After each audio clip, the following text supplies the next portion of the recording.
Assalamualaikum warahmatullahi wabarakatuh. Selamat siang dan salam sejahtera bagi kita semua. Tak lupa kami ucapkan terima kasih kepada Bu Subedria SEMSI selaku dosen mata kuliah Analisa Laporan Keuangan, serta kami ucapkan terima kasih kepada teman-teman yang akan mengikuti perkuliahan pada siang hari ini. Pepatah mengatakan, tak kenal maka tak sayang, maka dari itu perkenalkan, nama saya Aurelia Zila Susafilda dan teman saya Lina Jaimatur Rahma. Kami dari kelompok 11. Pada kesempatan kali ini kami akan memaparkan materi tentang bentuk-bentuk laporan keuangan. Nah, pasti teman-teman tidak asing dengan apa itu laporan keuangan dan tentunya teman-teman pernah membuat laporan keuangan itu. Nah, apa sih laporan yang dimaksud dengan laporan keuangan itu? Dan mengapa sangat penting bagi perusahaan? Jadi gini teman-teman, laporan keuangan itu analisa laporan keuangan berkaitan erat dengan akuntansi. Nah, sebelumnya akuntansi itu apa sih? Akuntansi adalah proses mengidentifikasi, mencatat, mengukur, mengkomunikasikan atau melaporkan transaksi-transaksi yang terjadi di suatu perusahaan. Transaksi-transaksi yang dimaksud adalah transaksi yang berhubungan, kejadian yang berhubungan dengan keuangan yang dapat merubah posisi keuangan. Nah, ketika telah terjadi transaksi tersebut, kemudian dilaporkan dalam bentuk yang lazim, yaitu dengan laporan keuangan. Laporan keuangan adalah suatu informasi yang menggambarkan kondisi keuangan suatu perusahaan, di mana informasi tersebut dapat dijadikan sebagai gambaran untuk menilai suatu perusahaan. Apakah perusahaan itu baik atau tidak bagi orang yang berkepentingan. Nah, menurut Munawir, laporan keuangan adalah alat yang sangat penting untuk memperoleh informasi sehubungan dengan posisi keuangan dan hasil-hasil. Nah, pengambilan keputusan itu harus didasari oleh pihak manajer keuangan, khususnya akuntan pembuat laporan keuangan. Bahwa ada 4 karakteristik yang harus terpenuhi di dalam laporan keuangan tersebut. Yang pertama yaitu informasi itu harus bermanfaat dan dapat dipahami. Dapat dipahami ini harus menggunakan kata-kata yang tidak berbelit-belit, kata-kata yang sederhana. Kemudian yang kedua, informasi harus relevan dengan pengambilan keputusan. Ketiga, adanya informasi yang disajikan harus handal dan dapat dipercaya. Dapat dipercaya ini tanpa adanya rekayasa atau buat-buatan, harus apa adanya. Dan yang terakhir yaitu yang keempat, informasinya harus memiliki sifat daya banding. Daya banding di sini laporan keuangan memiliki sifat daya banding itu dapat dibandingkan dengan laporan-laporan sebelumnya. Kemudian materi selanjutnya yaitu ada tujuan laporan keuangan dan jenis-jenis laporan keuangan, nanti akan disampaikan oleh teman saya Lina. Tujuan laporan keuangan menurut prinsip akuntansi Indonesia atau PAI adalah untuk memberikan informasi keuangan yang dapat dipercaya mengenai aktiva dan kewajiban serta modal suatu perusahaan. Untuk memberikan informasi yang dapat dipercaya mengenai perubahan dalam aktiva neto atau aktiva dikurangi kewajiban dalam suatu perusahaan yang timbul dari kegiatan usaha dalam rangka memperoleh laba. Lalu untuk memberikan informasi keuangan yang membantu para pemakai laporan di dalam menaksir potensi perusahaan dalam menghasilkan laba. Sedangkan menurut PSAK nomor 1, tujuan laporan keuangan adalah menyediakan informasi yang membantu mengenai posisi keuangan, kinerja, serta perubahan posisi keuangan suatu perusahaan yang bermanfaat bagi sejumlah besar pemakai dalam pengambilan keputusan ekonomi.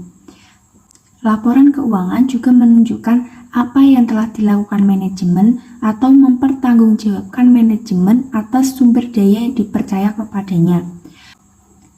Secara garis besar, tujuan laporan keuangan adalah screening atau sarana informasi, yang kedua ada understanding atau pemahaman, yang ketiga forecasting atau peramalan, yang keempat diagnosis, dan yang kelima evaluasi. Yang pertama yaitu screening atau sarana informasi. Analisa hanya dilakukan berdasarkan laporan keuangannya. Dengan demikian, seorang analis tidak perlu turun langsung ke lapangan untuk mengetahui situasi serta kondisi perusahaan yang sedang dianalisa.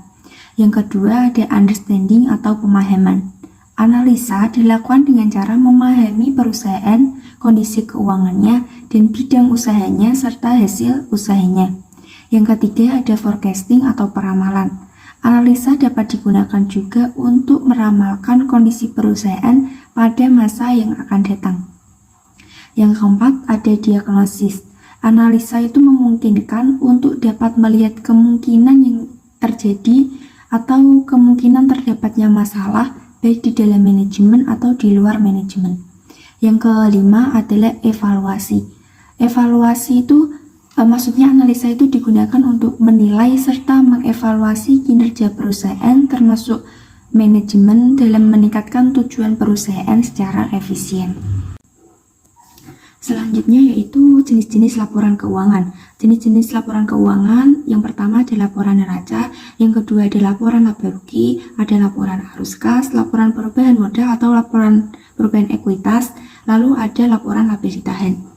Yang pertama yaitu laporan neraca. Laporan neraca adalah laporan yang menyajikan informasi mengenai kondisi jumlah aset, hutang, dan modal di perusahaan pada periode tertentu. Yang kedua adalah laporan laba rugi, yaitu laporan yang menyajikan informasi pendapatan dan beban serta laba atau kerugian yang terjadi di perusahaan pada periode tertentu. Yang ketiga adalah laporan perubahan modal, yaitu laporan yang menyajikan informasi modal awal dan perubahan yang terjadi sehingga tersajikan modal akhir di perusahaan pada periode tertentu. Yang keempat ada laporan arus kas, yaitu laporan yang menyajikan informasi dari mana sumber dana yang diperoleh perusahaan dan penggunaan dana perusahaan dibelanjakan pada periode tertentu. Yang terakhir yaitu ada laporan laba ditahan. Yang pertama tadi laporan neraca. Laporan neraca itu terdiri dari 3 bagian utama yaitu aktiva, hutang, dan modal. Yang pertama kita bahas aktiva. Aktiva merupakan bentuk dari penanaman modal perusahaan. Bentuknya dapat berupa harta kekayaan atau hak atas kekayaan atau jasa yang dimiliki oleh perusahaan yang bersangkutan. Aktiva itu diklasifikasikan menjadi 2 bagian, yaitu aktiva lancar dan aktiva tidak lancar. Aktiva lancar itu mencakup kas, aktiva lainnya atau sumber lainnya yang diharapkan dapat direalisasikan menjadi uang kas atau dijual atau dikonsumsi selama jangka waktu yang normal. Biasanya itu jangka waktunya 1 tahun. Yang termasuk kelompok aktiva lancar itu ada kas, investasi jangka pendek, piutang wesel, piutang dagang, persediaan, piutang penghasilan, dan persekot atau biaya yang dibayar di muka. Selanjutnya itu ada aktiva tidak lancar. Aktiva tidak lancar itu aktiva yang mempunyai kegunaan atau mempunyai umurnya itu relatif permanen atau jangka panjang. Biasanya itu lebih dari 1 tahun. Kalau aktiva lancar tadi kan kurang dari 1 tahun. Kalau aktiva tidak lancar itu umur ekonomisnya lebih dari 1 tahun. Yang termasuk aktiva tidak lancar itu ada investasi jangka panjang, aktiva tetap misalnya tanah, gedung, mesin, dan lain-lain. Lalu aktiva tetap tidak berwujud misalnya hak paten, lalu ada beban yang ditangguhkan, dan aktiva lain-lain. Selanjutnya hutang. Hutang adalah semua kewajiban keuangan perusahaan kepada pihak lain yang belum terpenuhi. Hutang atau kewajiban perusahaan juga dibedakan ke dalam hutang lancar dan hutang tidak lancar atau hutang jangka panjang. Hutang lancar atau hutang jangka pendek adalah kewajiban keuangan perusahaan yang pelunasannya itu dalam jangka waktu pendek, biasanya 1 tahun sejak tanggal neraca. Yang termasuk hutang lancar adalah hutang dagang, hutang wesel, biaya yang masih harus dibayar. Hutang jangka panjang yang segera jatuh tempo, penghasilan yang diterima di muka. Sedangkan hutang jangka panjang adalah kewajiban yang jangka waktu pembayarannya itu masih jangka panjang atau lebih dari 1 tahun sejak tanggal neraca. Hutang jangka panjang itu meliputi hutang obligasi, hutang hipotek adalah hutang yang dijamin dengan aktiva tetap tertentu. Lalu ada pinjaman jangka panjang yang lain. Selanjutnya atau yang terakhir yaitu modal. Modal merupakan hak atau bagian yang dimiliki oleh pemilik perusahaan. Bentuk neraca itu ada dua, bentuk sekonto dan bentuk vertikal. Bentuk sekonto itu di mana semua aktiva tercantum di sebelah kiri atau debit dan hutang serta modal itu tercantum di sebelah kanan atau kredit. Lalu bentuk yang kedua itu bentuk vertikal. Dalam bentuk vertikal ini tuh semua aktiva di bagian atas lalu di bawahnya itu diikuti dengan hutang dan modalnya. Laporan yang kedua yaitu laporan laba rugi. Klasifikasi dalam laporan laba rugi yaitu ada penjualan bersih. Penjualan bersih itu hasil penjualan atau penerimaan perusahaan setelah dikurangi potongan dan retur penjualan. Lalu ada harga pokok penjualan yaitu biaya yang dikeluarkan perusahaan dalam rangka pengadaan barang yang dijual. Biaya ini tuh biasanya terdiri dari biaya bahan baku, biaya tenaga kerja langsung, dan biaya overhead pabrik. Selanjutnya ada laba kotor. Laba kotor adalah laba dengan kondisi sebelum dikurangi dengan beban-beban atau biaya operasional perusahaan.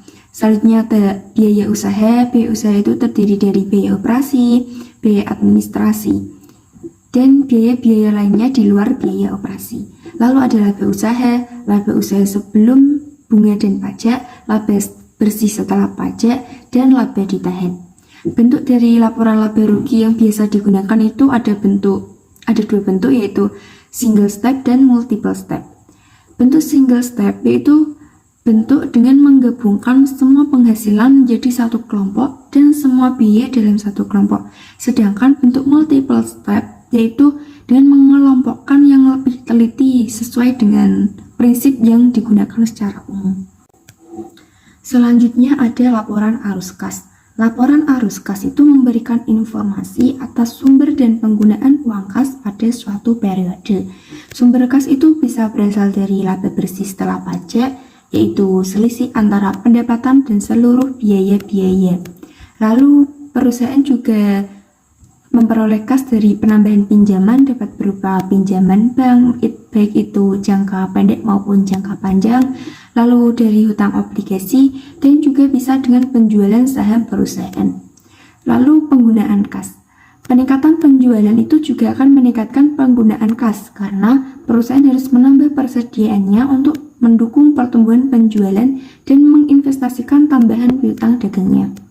Dalam laporan arus kas, aktivitas-aktivitas dalam perubahan kas itu dibagi menjadi yang pertama, arus kas dari aktivitas operasi, arus kas dari aktivitas investasi, dan yang terakhir, arus kas dari aktivitas pendanaan.